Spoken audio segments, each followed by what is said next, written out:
하나님의 말씀 공독합니다. 하나님의 말씀은 열왕기상 8장 1절에서 11절 말씀 되겠습니다. 구약성경 524페이지 열왕기상 8장 1절에서 11절 말씀 되겠습니다. 열왕기상 8장 1절에서 11절 말씀, 구약성경 524페이지입니다. 우리 같이 합독합니다.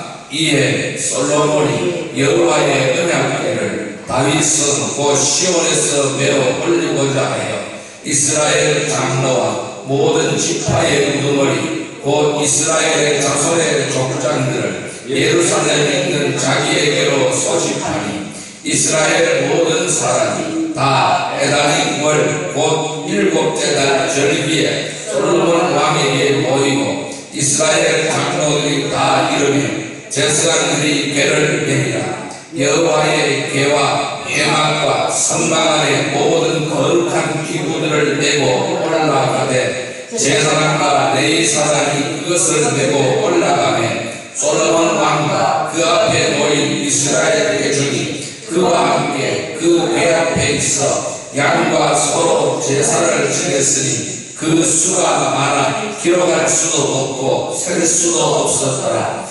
제사장들이 여호와의 언약궤를 그 처소로 메어드렸으니 곧 성전의 내소인 지성소 그룹들의 날개 아래라. 그룹들이 그 궤 처소 위에서 날개를 펴서 궤와 그 채를 덮었는데 채가 길므로 채끝이 내소 앞 성소에서 보이나 밖에서는 보이지 아니하며 그 채는 오늘까지 그곳에 있으며 그 궤 안에는 두 돌판 외에 아무것도 없으니 이것은 이스라엘 자손이 애굽 땅에서 나온 후 여호와께서 저희와 언약을 맺으실 때에 모세가 호렙에서 그 안에 넣은 것이더라. 제사장이 성소에서 나올 때 구름이 여호와의 성전에 가득하며 제사장이 그 구름으로 말미암아 능히 서서 섬기지 못하였으니 이는 여호와의 영광이 여호와의 성전에 가득함이었더라.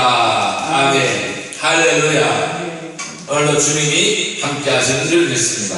우리 같이 인사해. 오늘도 큰 은혜의 시간 되십시다. 오늘 하나님께서는 열왕기상 8장 1절에서 11절의 말씀을 우리에게 허락해 주셨습니다. 오늘 같이 은혜 받고자 하는 말씀은 삶의 중심을 정비하라 라는 제목으로 은혜를 나누고자 합니다. 즉 우리가 삶의 중심을 정비하는 것 굉장히 중요합니다. 우리의 삶의 중심이 어디에 있는가가 굉장히 중요하다고 말씀드릴 수가 있습니다. 다윗은 솔로몬에게 아비이자 인생의 스승이었습니다.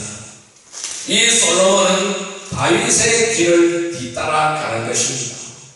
삶의 중심에 무엇이 있는가가 굉장히 중요하다고 할 수가 있습니다.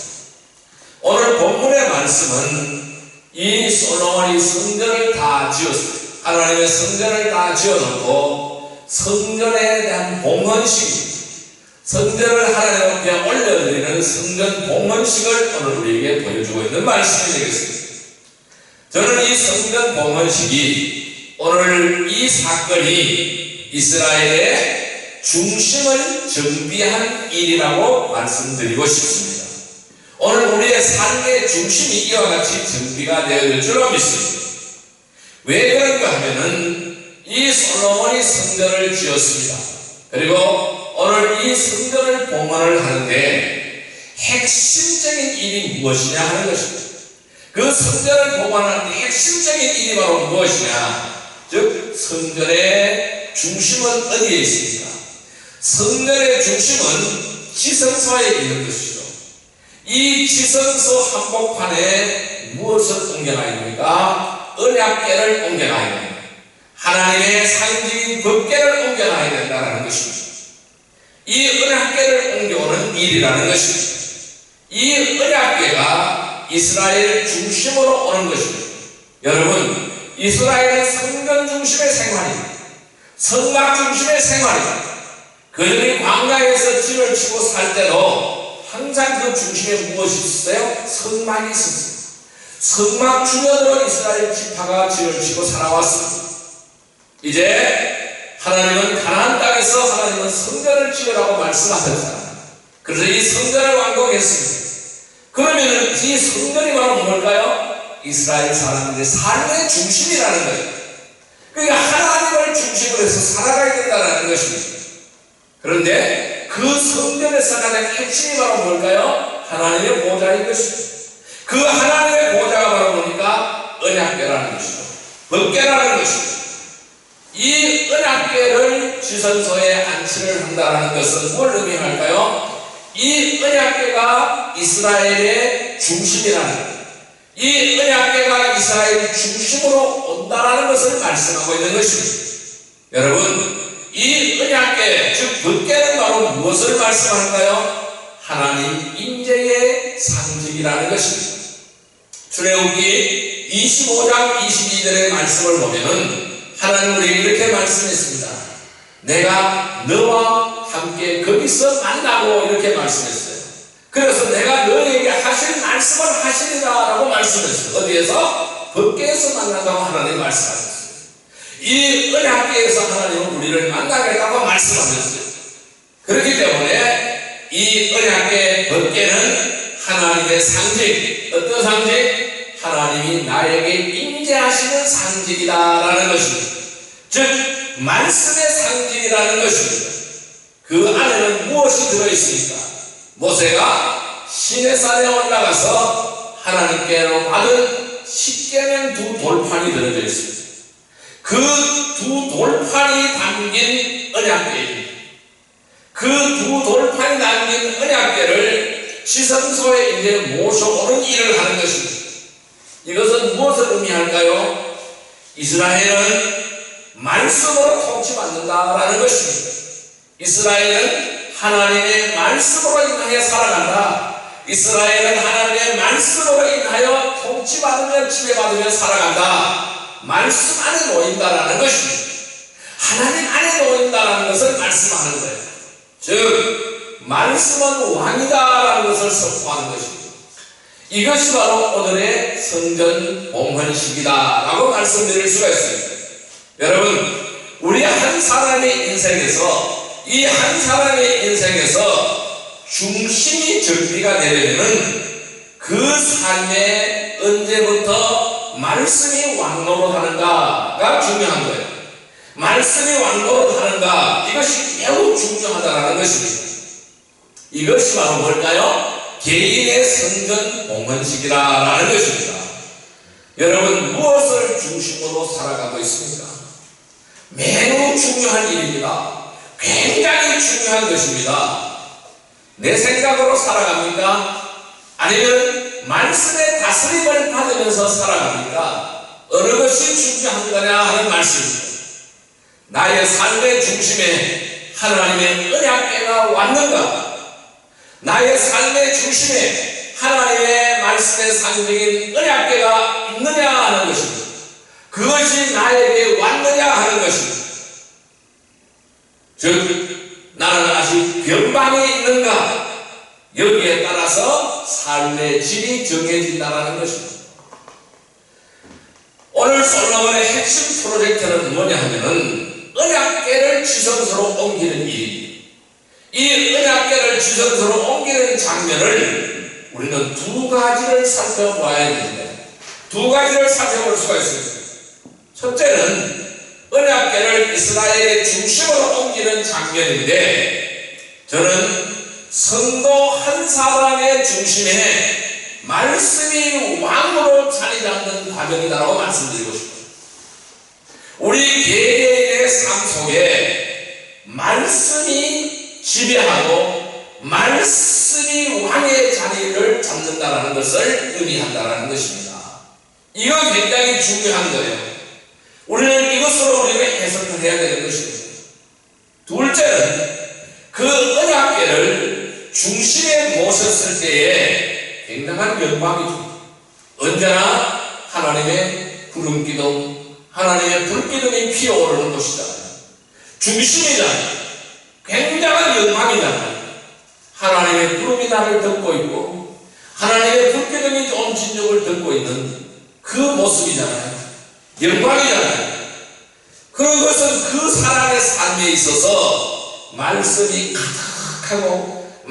가득하고 충만해지는 모습이다 라고 말씀드릴 수가 있습니다. 자, 그러면 오늘 이 말씀을 들으면서 자기 삶의 중심을 살펴보시기 바랍니다. 여러분들의 삶의 중심을 살펴보시기를 바랍니다. 첫째, 말씀이 내 삶의 중심인가? 이것을 먼저 살펴보시기를 바랍니다. 말씀이 내 삶의 중심으로 자리 잡고 있는가? 이것을 살펴보시기를 바랍니다. 두 번째는 말씀이 내 삶에서 충만한가? 이것을 살펴보시기를 바랍니다. 이것이 아니라면 우리는 삶을 수정을 해야 된다는 것입니다. 바꿔야 된다는 것입니다. 자, 그럼 한번 정리를 해볼까요? 나의 삶의 중심을 우리는 정비를 해야 됩니다. 나의 삶의 중심을 정비하려면 우리는 어떻게 하여야 할까요? 그 첫 번째 요소는 말씀을 내 삶의 중심으로 옮겨야 되는 것입니다. 따라할까요? 말씀을 내 삶의 중심으로 옮기자. 네, 말씀이 내 삶의 변방에 있으면 안 되는 거예요. 내 삶의 중심으로 옮겨와야 된다는 것입니다. 내 삶의 중심에 오늘 하나님의 법궤를 모셔와야 된다는 말씀입니다. 자, 오늘 본문의 말씀인 8장 6절의 말씀을 같이 읽어봅니다. 8장 6절의 말씀 같이 읽습니다. 제사장들이 여호와의 언약궤를 자기의 처소로 메어 드렸으니 곧 성전의 내소인 지성소 그룹들의 날개 아래라. 자, 제사장들이 여호와의 언약궤를 자기의 처소로 메어 드렸다고 했어요. 어디? 성전의 내소, 성전의 깊은 곳, 지성소 그룹들의 날개 아래 모셔왔다라는 것을 말씀하고 있는 것입니다. 오늘 1절에서 6절까지의 말씀을 보면은 이 솔로몬 왕이 이 일을 진두지휘한 솔선수범에서 왕이 진두지휘를 합니다. 언약궤를 성전 지성소까지 옮기는 이 역사적인 일에 앞장서는 것입니다. 솔로몬이 이 모든 작업의 중심에 서고 있습니다. 1절을 보면은 주님의 언약궤를 어디서? 다윗성에서 성전으로 옮기는 일입니다. 다윗성에서 성전으로 옮기는 일입니다. 그리고 모든 이스라엘의 장로들, 지도자들이 자기 앞으로 불러서 모으는 거예요. 같이 하자는 거예요. 이것은 내 혼자 해야 되는 일이 아니라는 거예요. 같이 해야 된다는 것입니다.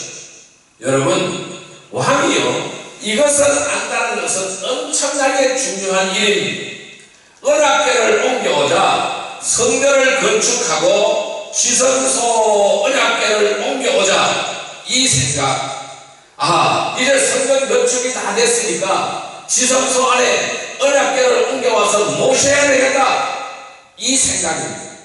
이 생각이 영적으로 가장 깨어있는 생각이라는 것입니다. 솔로몬의 이 모습이 아버지 다윗의 모습과 같은 것입니다. 사무엘하 6장에 다윗이 언약궤를 모셔오는 장면이 등장하죠. 사무엘하 6장의 말씀입니다. 이때가 다윗이 명실공히 이스라엘의 12지파의 왕이 된 그때였습니다. 다윗이 왕이 되고 맨 처음에 한 생각이 언약궤였습니다. 법궤였습니다. 언약궤를 모셔와야 되겠다라는 것입니다. 다윗성으로, 다윗 궁궐로 이 언약궤를 모셔와야 되겠다라는 것입니다. 여러분, 사람이요, 자기 생각 속에 가장 우선순위가 무엇인가가 매우 중요한 거예요. 우리는 매일같이 삶을 영위합니다. 오늘 내 삶의 생각 속에서 내 삶에서 가장 중요한 우선순위가 무엇인가? 내가 오늘 가장 먼저 해야 될, 가장 중요하게 우선적으로 해야 될 일이 무엇인가? 굉장히 중요하죠. 이것이 그 사람의 인생을 좌우한다는 것입니다. 사울은 왕위에 40년 동안 사울왕이 제의를 했잖아요. 그런데 그 사울왕은 단 한 번도 언약궤를 모셔와야 하겠다는 생각을 해본 적은 없습니다. 그냥 은약궤를 그냥 방치해 놓는 거예요. 사울의 관심은 어디에 있었을까요? 이 은약궤에 대한 관심은 하나도 없는 거예요. 그의 관심은 내 왕권, 내 위치가 흔들리지 않을까, 이 생각만 하는 거예요. 이 생각 때문에 그래서 그는 다윗을 정적으로 삼는 거예요. 다윗을 정적으로 삼고 다윗을 죽이려고 안간힘을 다 쓰는 것이, 이 양반도 쓰고 저 왕도 쓰고 다 써보는 거예요. 그러나 하나님은 다윗을 계속해서 보호하고 있는 거예요. 여러분, 오늘 본문의 말씀 1절을 보시면은 솔로몬 왕이 이 모든 이스라엘의 장로들과 리더들을 불러 모으는 장면을 우리에게 보여주고 있습니다. 그리고 2절에는요, 이스라엘의 모든 남자들이 다 모였습니다. 이것을 우리는 뭐로 부를까요? 총회라고 부를 수가 있죠. 이스라엘의 총회가 열리는 것입니다. 이스라엘의 총회가 열리는 이유가 바로 무엇일까요? 언약궤를 성전으로 모셔와야 한다는 거예요. 그러니까 언약궤 운반 작전에 대한 총회라는 것입니다. 성전으로 모셔오는 성전에 안치하는 총회라는 것입니다. 3절입니다. 이스라엘의 모든 장로들이 다 모여서 언약궤를 성전의 지성소로 옮기려고 하는 것입니다.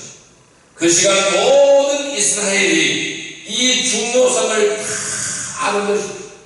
왜 이것을 모셔와야 되는가를 다 아는 것입니다. 이렇게 되면 어떻게 될까요? 이스라엘의 삶의 중심이 정비가 되는 것입니다. 언약궤는 하나님의 말씀이다. 두 돌판입니다. 언약궤를 이스라엘이 그들의 삶의 중심으로 옮겨오는 것입니다. 말씀이 그들의 왕이 되는 것입니다. 하나님 말씀으로 우리를 통치하여야, 하나님 말씀으로 이스라엘을 통치하셔야 우리는 살아난다라는 것입니다. 우리가 산다라는 것입니다. 그 말씀을 바꾸면 바로 뭘까요? 하나님의 말씀이 나를 통치해야만 내가 산다라는 것입니다. 그래서 언약궤를 내 삶의 중심으로 옮겨야겠다. 이 언약궤를 내 삶의 중심으로 옮겨야겠다. 이 생각이 드는 것이 굉장히 중요하다는 것입니다. 그런 생각이 있는 사람, 그럴 생각이 없는 사람, 이것이 시편 1편에 나타난 한 인생의 분기점입니다. 오늘 우리가 교독은 시편 1편을 아까 우리가 암송을 했습니다. 복 있는 사람과 악인을 대조해서 설명을 하고 있습니다. 복 있는 사람은 여호와의 말씀을 즐거워하는 것입니다. 그래서 그 율법을 매일매일 묵상하는 것입니다. 이것이 바로 말씀이 그 사람의 중심, 그 사람의 삶의 중심으로 이동하는 일이라는 것입니다. 오늘 언약궤를 이 성전 지성소로 모시는 일을 하는데, 본래 언약궤가 어디에 있었을까요? 이 언약궤는 어디에 있었을까요? 사무엘 4장에 보면은 언약궤가 블레셋에 가 있었어요. 블레셋과의 전쟁에서 져서 빼앗겨버렸죠. 그들이 언약궤를 탈취해 가버렸죠. 이 이스라엘이 이 언약궤를 블레셋에서 빼앗기는 것입니다. 엘리 제사장 시절입니다. 이스라엘이 얼마나 하나님 앞에 완악했는지 이스라엘이 블레셋 앞에 아무 힘을 쓸 수가 없습니다. 아무 힘을 쓰지 못하고 전쟁에서 패배합니다. 처절하게 패배합니다. 맨날 패배하고 쓰러지는 것입니다. 근데 엘리의 두 아들이 있었어요. 이 엘리의 두 아들 흠디와 비느하스가 이런 말을 했습니다. 우리가 언약궤를 앞세우고 나가보자. 우리가 언약궤를 앞세우고 나가보자. 승리할 것이다. 여호수아의 훈련을 내는 거예요. 하나님께서 여호수아에게 언약궤를 메고 요단강 강물을 밟으라고 했어요. 그때 요단강 강물이 말랐잖아요. 그리고 여리고 성을 7바퀴 돌았어요. 매일같이 돌았어요. 그리고 함성을 질렀어요. 여리고 성이 무너졌잖아요. 그리고 여리고 성을 정복하고 들어갈 수가 있었잖아요. 그 흠니와 비느하스가 이 여호수아가 했던 것을 생각을 하고 우리가 이 언약궤를 앞세우고 나가서 전쟁을 한번 해보자, 승리할 것이다, 그렇게 생각하고 번개를 메고 갔습니다. 앞세우고 갔어요. 그런데 그날 이스라엘은 가장 크게 패배, 처절한 패배를 합니다. 흠니와 비느하스가 죽었습니다. 전사했습니다. 그리고 언약궤를 빼앗겨버렸습니다. 블레셋 성 안에 들어가 버렸습니다. 그 처절한 패배의 날 비느하스의 아내가 아기를 낳다가 죽었습니다. 아기를 낳고 죽었어요. 엄마가 신음을 하면서 아기를 낳았는데 그 이름이 뭐냐면 이가봇이라고 이름을 지었어요. 이가봇, 이 뜻은 어떤 뜻일까요? 이스라엘에서 하나님의 영광이 떠났다, 하나님의 영광이 떠났다라는 이름, 이것이 이가봇이 무슨 말씀일까요? 언약궤가 멀리 가버렸다라는 것입니다. 그건 하나님의 영광이 이스라엘에서 떠나버렸다라는 것입니다. 그 언약궤가 우여곡절 끝에 다시 이스라엘로 돌아오는 과정이 너무나 어려운 것입니다. 3절 4절의 말씀을 보면은 이제 언약궤를 이제 지성소로 이제 운반을 하는 것입니다. 지성소로 들어가는 것입니다. 제사장들이 궤를 옮기는데 어깨에 언약궤를 메어서 옮기는 장면을 우리에게 보여주고 있습니다. 이 언약궤에 운반하는 방법도 성경 말씀대로 정확합니다. 민수기 4장에서는 언약궤를 옮기는 방법이 명확하게 나오고 있습니다. 반드시 어깨에 메어서 옮겨야 되는 것입니다. 오늘 그대로 하고 있는 것입니다.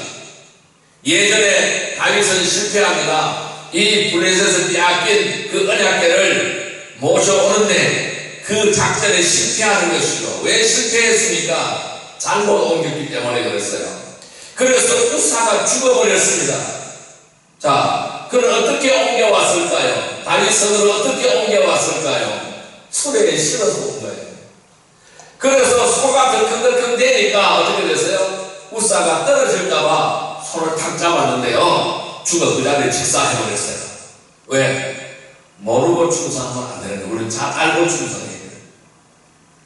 이 벽계에 옮기는 방법은 메고 옮겨야 되는 거예요. 채를 깨서 메고 옮겨야 된다는 것입니다.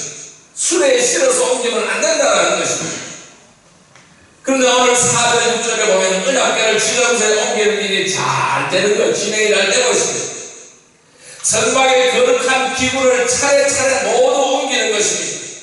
그리고 5절에 보면은 언약궤 앞에서 왕과 백성들이 궤 앞에서 셀 수 없을 만큼 제사를 올렸다라고 말씀하고 있습니다. 이 언약궤 앞에서 제사를 올렸다라는 것입니다. 무엇을 말씀할까요? 최고의 예배를 드렸다라는 말씀이에요. 6절, 언약궤가 이제 지성소에 이제 안치가 되는 것입니다. 이스라엘의 중심의 언약궤가 돌아왔습니다. 그룹들 천군 천사가 양 날개를 펴고 거기에 언약궤가 안치가 되는 것입니다. 이것은 이스라엘의 하나님이 왕으로 자리를 잡으셨다는 것을 말씀하고 있는 것입니다. 오늘 이 언약궤가 이스라엘의 지성소로 들어가는 모습은 한 성도가 하나님의 말씀을 자기 중심에 모시는 일과 똑같다라고 말씀드릴 수 있습니다. 성도들이면은 모두가 말씀이 다 중심에 있는 것은 아니라는 것입니다. 오늘 언약궤를 중심에 모시는 일이 있어야 되는 거예요. 이 언약궤를 나의 삶의 중심에 모시는 일이 있어야 된다는 것입니다. 하나님 말씀이 언제 내 삶의 중심에 들어왔는가, 언제부터 내 삶의 중심으로 왔는가, 이동하기 시작했는가를 우리는 살펴보아야 한다는 것입니다. 그럼 나는 어디에 있는가가 중요하겠죠. 말씀이 내 안에 있느냐 없느냐가 중요한 것입니다. 말씀이 그 중심으로 오면은 하나님도 그 중심으로 오신다는 것입니다. 왜? 말씀이 하나님이기 때문에 그래요. 그러면은 10편 1편에 아까 우리가 공독했던 말씀대로 그 행사가 다 형통하게 되는 줄 믿습니다. 내 인생에서 이 하나님의 말씀, 성경의 말씀이 어디에 위치하는가? 나의 중심에 위치하고 있는가? 나의 변방에 위치하고 있는가? 이것이 바로 뭘까요? 형통의 분기점이라는 것입니다. 나는 언약궤를 지성소로 옮겼는가? 아니면 아직 변방에 있는가? 이걸 생각해 보시라는 것입니다. 내 삶으로 왔는가? 내 삶의 중심으로 왔는가라는 거예요. 아직 멀다, 아직 멀다, 가깝다, 중심에 왔다. 어떤 것입니까? 여러분들은 어디에 있습니까? 중심에 왔다가 맞습니다. 이것이 정답입니다. 그 말씀이 내 삶의 중심에 서기를 바랍니다. 왜? 하나님의 말씀은 살아있기 때문에, 하나님의 말씀은 운동력이 있기 때문에 그렇습니다. 좌우의 어떤 날선 정보가 더 예리한 것입니다. 이것이 바로 말씀입니다. 말씀은 영혼을 치료하는 것입니다. 강하게 하는 것입니다. 새롭게 하시는 것입니다. 정결하게 하는 것입니다. 깨끗하게 하는 것이라는 것입니다. 제가 교회에서 여러분들에게 가르치는 말씀은 제 삶의 중심으로 온 것입니다. 성경은 내 중심으로, 말씀은 내 중심으로, 그것이 바로 삶을 전개하는 것입니다. 나의 삶을 전개하는 것입니다. 오늘 언약궤가 지성소 한가운데 들어와서 좌정한 이 사건, 이스라엘이 언약궤를 지성소에 놓고 전심을 다해서 예배하니까 이스라엘이 형통해지는 것입니다. 말씀이 즐거워지고, 그래서 매일 그 말씀을 묵상하는 사람은 그 사람의 삶이 형통하게 되는 줄 믿습니다. 여러분, 삶의 중심을 정비하시기를 바랍니다. 말씀을 내 삶의 중심으로 옮기시기를 바랍니다. 그래서 형통한 삶이 되기를 주님의 이름으로 축원합니다. 두 번째, 우리는 무엇을 해야 될까요? 두 번째는 말씀이 내 삶에서 충만하게 해야 됩니다. 따라할까요? 말씀이 내 삶에서 충만하게 하라.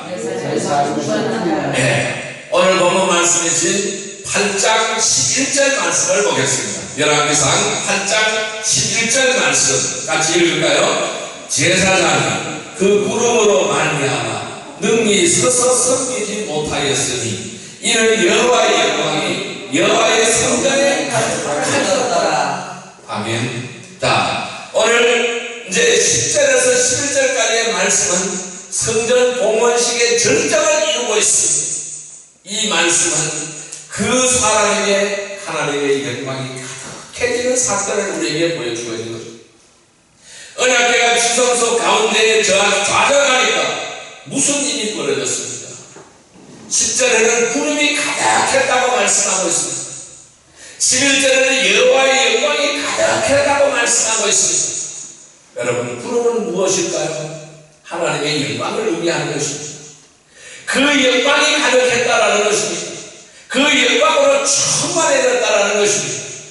이것이 바로 언약궤가 어디에? 이스라엘 지성소 중심에 안치되었을 때 일어난 일입니다. 하나님이 얼마나 기뻐하셨는가를 보여주시는 것입니다. 하나님이 말씀으로 이스라엘을 완전히 왕으로 다스리는 장면을 이렇게 묘사가 된 것입니다. 제사장들이 성전에서 제사를 드리고 나오는데 이것은 하나님의 영광으로 가득한 예배를 의미하는 것입니다. 이스라엘 각 백성들이 하나님을 왕으로 모시고 전심으로 예배드렸음을 말씀하고 있는 것입니다. 이스라엘의 온 나라가 하나님을 왕으로 모시고 이러한 일이 절정으로 이루어지는 거예요. 솔로몬 왕뿐만 아닙니다.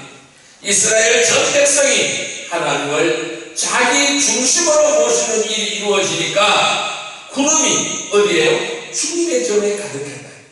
구름이 주님의 전에 가득했다는 것입니다.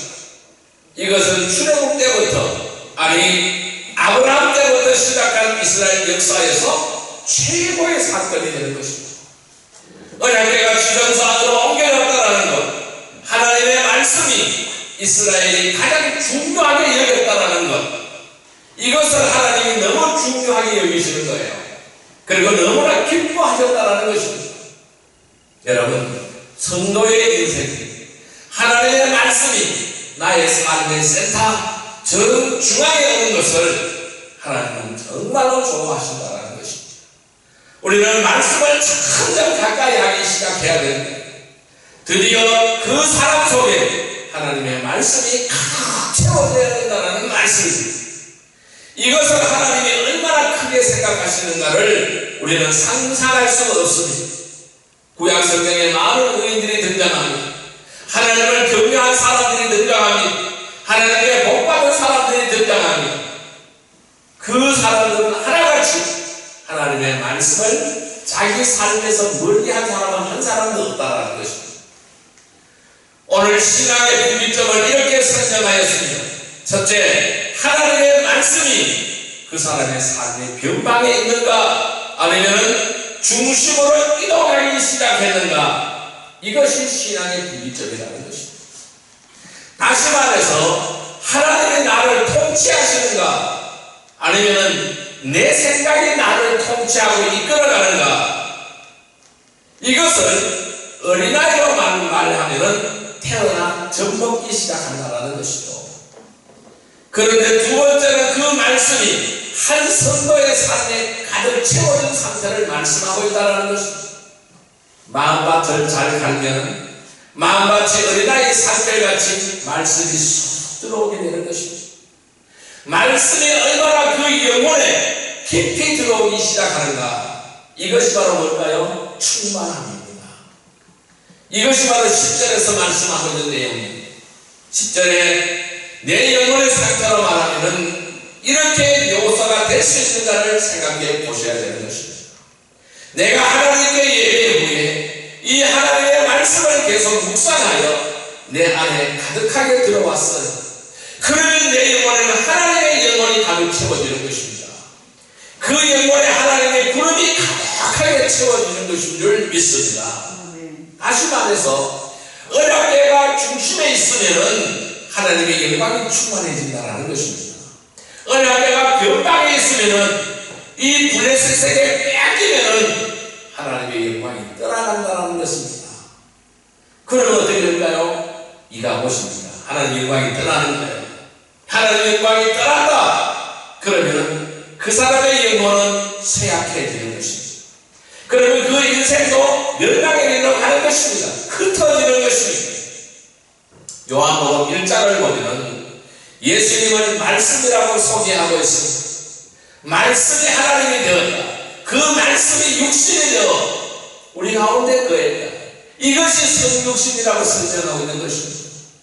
말씀이 육신이 되어 우리 가운데 거하시니 우리가 그 영광을 보았다라고 설명하고 있습니다.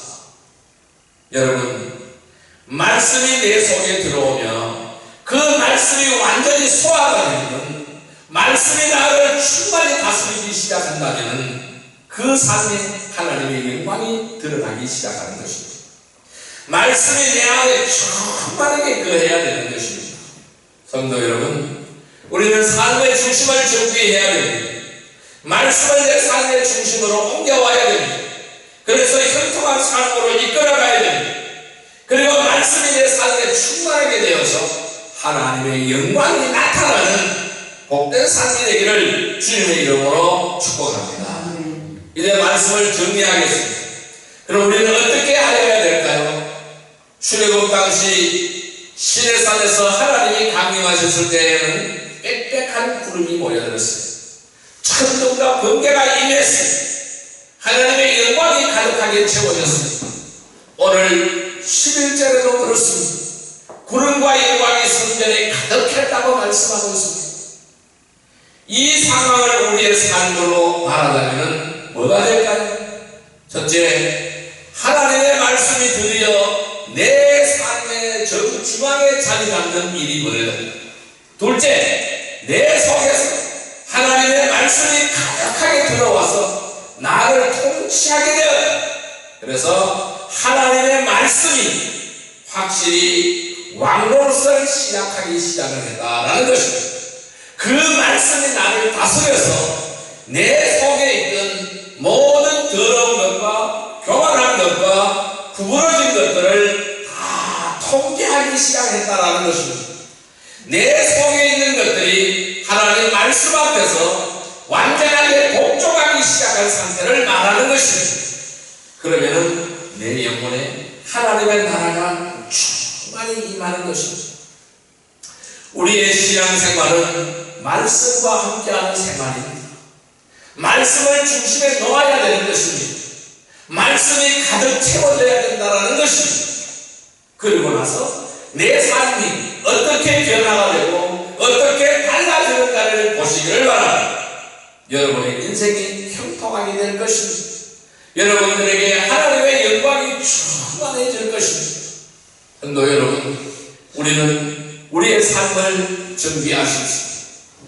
말씀을 내 삶의 중심으로 옮겨서 형통한 삶이 되기를 주님의 이름으로 축복합니다.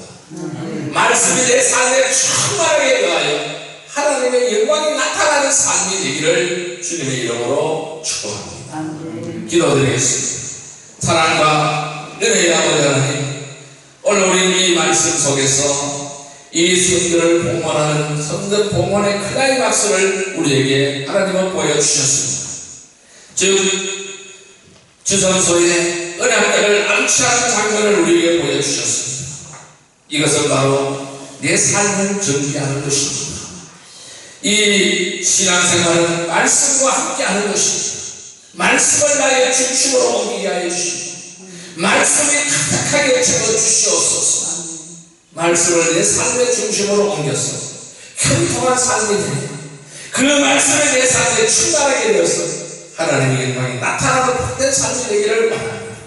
오늘 우리 이 말씀을 통해서 이 삶의 중심을 정비하는 거룩한 성도들이 다 되게 하여 주옵소서. 예수님의 이름으로 감사하며 기도드리옵나이다. 아멘. 50장 찬송 드리며 귀한 예물 드리겠습니다.